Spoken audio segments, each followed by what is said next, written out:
From UFOs to psychic powers and government conspiracies, history is riddled with unexplained events.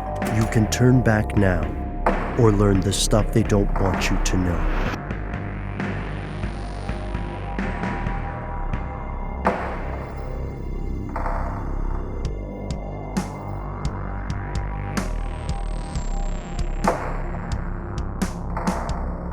We're back with what Ben has promised is a stranger news story than pigs' brains in jars. That might have been too much of a promise. Yeah.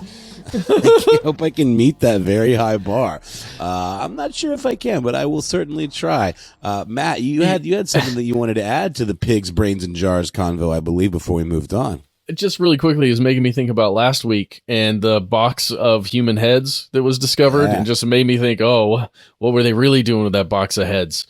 Ben, do you think they're hooking them up? I don't know. I hope not. Well, you know me. I hope so for science, but I'm the worst person to ask. Okay. All right. That was it, guys. All right. So in other, bizarro developments of the future, which also is the present, we've got a bit of an update or sort of an escalation to a story that I did last week that we had a fun time talking about. It's definitely some nightmare fuel Black Mirror type material, but just the evolution, the very quick evolution of the deep fake. You've got shades of deep fakes, from what's called cheap fakes, which are like, using an app essentially to manufacture a not particularly convincing video forgery of a person. Like you've seen those apps that like put you can be Rose, holding Leo and promising him that he can fly, or whichever way that scenario goes. Say he'll never let go. It can be you and like your significant other or your mom. You can do that all through an app that I think uses internet resources to actually make those video composites. Otherwise, I imagine it would take up way too much space on your device. Point being, shades of this stuff, from very silly and gimmicky to shockingly real, and to some that are kind of in the middle. And we are now seeing this coming into play in the conflict in Ukraine, where some deep fakers used this technology to manufacture a video of Ukraine President Volodymyr Zelensky commanding essentially, or at least, urging Ukrainian soldiers and civilians and, people basically standing up for and defending the country against the Russian invaders to lay down their arms. Didn't do a particularly good job because I don't think anybody bought it. It was more on the cheap fake side than it was a full on deep fake. And the differences are huge. But the point is, we are starting to see a world where you can really understand how incredibly damaging that would be, especially in some of these types of situations. You might have a leader that goes into hiding, in some kind of bunker. Zelensky has really gotten a lot of attention because he hasn't been doing that. He's like, actively doing videos and tweets and stuff from his office. Like, he is making no secrets about where he is, which I think is, very brave, perhaps a little stupid, but I think ultimately very brave and admirable. It's just, he represents something very powerful, and it would be a real bummer. And I think a real hit in morale if he were to, be killed, or if his office were to be bombed, or maybe it would be just the kind of groundswell that's needed. But unfortunately, more morale isn't necessarily what wins wars. It's more like monetary assistance from other countries and more weaponry. But that is yet to be seen as to, how much aid the U.S. ends up giving Ukraine. But that's not the point. The point today is deep fakes and just like social media infiltration is becoming a big part of the conversation. There's another article that I saw. Essentially, there are hundreds, if not thousands, of Zelensky impersonators on social media working towards various goals. Anything you can think of, right? So there's a lot of, again, because Zelensky's getting this, kind of deified treatment in the West and obviously in Ukraine, people posing as Zelensky are trying to get people to give money. It ultimately just ends up being a scam. And or trying to kind of like sway the discourse around the war in Ukraine, for better or worse. It's all very vague as to like what the aims of all of these people. There's too many to follow. It says here, according to Forbes, because of Zelensky's success in connecting with people, like, as in being kind of the people's president, he has become a very popular tool for internet impersonators who are trying to use that status to get what they want. And there have been fake impersonator accounts popping up on everywhere from Instagram to Twitter to Telegram, which is like an encrypted kind of like chat and image sharing platform. Here's a quote from Yoav Karen, who's the CEO of Brand Shield, which is a company that has devised technology to scan the internet to analyze threats and detect things like phishing, hacks, and online brand abuse and trademark infringement. They said, she had this to say, since the beginning of Russia's invasion of Ukraine, we've identified a major spike in profiles impersonating Zelensky. She goes on to say, during our last scan, we detected 45 impersonators on Facebook, 39 on Twitter, 20 on Instagram, 22 on Telegram, and 155 on VK, the Russian social media platform. Goes on to say, between impersonations of Ukrainian President Zelensky on social media, hacks distributing fake messages from Zelensky, and website impersonations and typo squatting attacks on Privatbank, Ukraine's biggest bank, we're seeing a broad mix of fake online profiles as well as scammers looking to capitalize on the crisis. During periods of peace, cybercrime's genuine risk to average consumers, and companies and organizations look to protect their reputations. However, during times of conflict, cyber attacks pose an even greater threat, both physically and financially, to those who are already being battered by war. I actually, guys, I think this number seems small to me. I would think there'd be way more than that. But maybe it's just kind of starting to take off. But I don't know. It depends on the criteria used to define that. You have to differentiate between just like something that's obviously meant to be fake or something that's obviously like satire. So I bet there's a lot of satire out there that's knowingly, with a nod and a wink.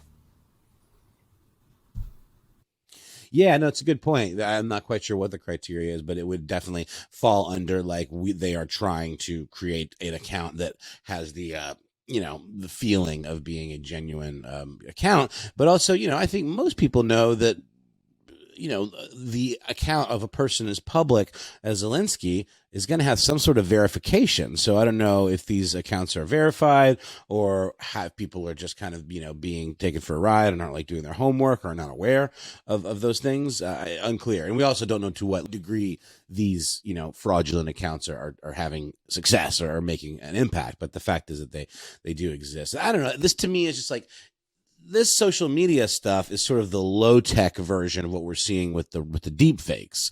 And as we've talked about in previous episodes and in the last segment, when we talked about, the new president of South Korea's, deep fake that is very clearly, acknowledged as being a deep fake. It's not really trying to trick anybody. It could, I suppose. There is a disclaimer text, in the videos that says that it's an AI generated avatar, but enough people maybe don't care or aren't looking for that. But again, it's not really intended to deceive.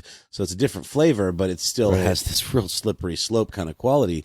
With this, if this was pulled off successfully, or if you had a really high quality deep fake of a leader saying they were going to deploy nuclear weapons or something, could cause a panic, in the event of an actual war, it could cause tactical misfires. It could cause all kinds of havoc. I don't know, Matt, what do you think? Do you see this as kind of like an escalation of the type of astroturfing and, social media manipulation that we've seen for years now? Is this like sort of the next generation of that? And have we seen the height of it yet?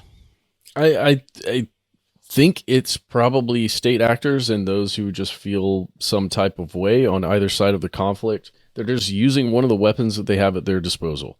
There's been a lot of psychological warfare going on during this conflict. And it comes from both sides. It always does. No matter what war, no matter what's going on, there's psychological warfare as part of it. It's an aspect. And for me, I think we're just in general in a really tight spot. Think about when you're scrolling through whatever social media, we're used to seeing one of the main things that we see are reposts. Reposts where somebody takes content that's already been generated somewhere and then manipulates it in some small way, then reposts it as their own thing. And I think a lot of us are maybe accustomed to just taking whatever that content is at face value and then moving on. And if we, get bombarded with, even if it's a deep fake and pretty clearly a deep fake, it has the potential to dig in somewhere in our mind and, make us believe something that isn't true. I think this is honestly pretty scary, knowing that we're here. And if the conflict escalates even further and spreads out in other parts of Europe and other parts of the world, or engulfs, part of the South China Sea or something, I think we're in a dangerous spot with this tech. I want to add something there, Matt, because I love that you're pointing this out. I didn't want to interrupt you. But I think this is very important for people to know. So if you are a longtime listener of stuff they don't want you to know, first off, thank you. But it may be tough for some of us in the audience to realize that you probably have a higher than average level of what I would call media literacy. So the basic hygiene of observing something and determining whether it purports to be true or whether it is in fact sincere. A lot of people, and this doesn't mean it's not anything about their intelligence. It's just questions they haven't thought to ask or haven't been taught to ask. A lot of people won't have that moment where they pause and say, hold on, I thought this Zelensky guy was kind of against Russia, right? Instead, they'll say, oh, this must be the news. And that is something that the news cycle uses, and that internet online communication uses to great success, for better or for worse. Always question sources, this show included. And that's what I always want to hit when we're talking about this. And please check out, because I had predicted this, we had predicted this, that the next big conflict would involve information warfare on an unforeseen scale. And this is part of it, but it's also, again, democratized, right? Because the technology is out there to create these deep fakes. Noel, you make a great point.